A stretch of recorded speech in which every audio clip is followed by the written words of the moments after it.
Hello friends, welcome back to my channel. எல்லாரும் எப்படி இருக்கீங்க?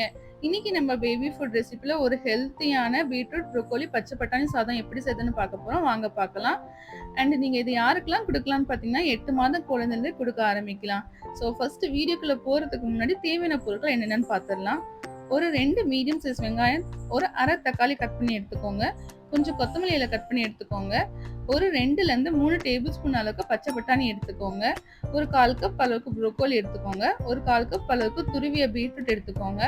ஒரு 1/4 கப் அளவுக்கு ஊற வச்ச அரிசி எடுத்துக்கோங்க. சாப்பாட்டு அரிசியை நல்லா கழுவிட்டு 1/2 மணி நேரத்துக்கு முன்னாடி ஊற வச்சிடுங்க. இப்போ ஒரு குக்கர் எடுத்துக்கோங்க. அதுல ஒரு 1/2 டீஸ்பூன் அளவுக்கு ஆலிவ் எண்ணெய் சேர்த்துக்கோங்க. கூடவே 1/2 டீஸ்பூன் அளவுக்கு தேங்காய் எண்ணெய் சேர்த்துக்கோங்க. எண்ணெய் சூடானதுக்கு அப்புறமா சீரகம் சேர்த்துக்கோங்க. கட் பண்ணி வச்சிருக்க வெங்காயம் சேர்த்து நல்லா வதக்கிக்கோங்க.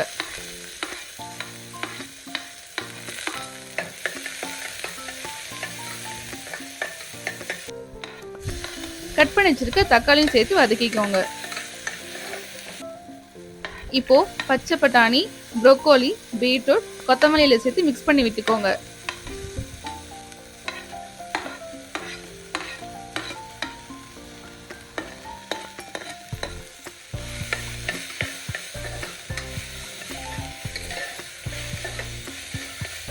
இப்போ கொஞ்சமா மிளகாய் தூள், கொத்தமல்லி தூள், உப்பு, மஞ்சள் தூள் சேர்த்துக்கோங்க. குழந்தைக்கு 1 இயர் ஆகலைன்னா மிளகாய் தூளும் உப்பும் சேர்க்காதீங்க. நல்லா மிக்ஸ் பண்ணி விட்டுக்கோங்க. இப்போ ஊற வச்ச அரிசி சேர்த்துக்கோங்க.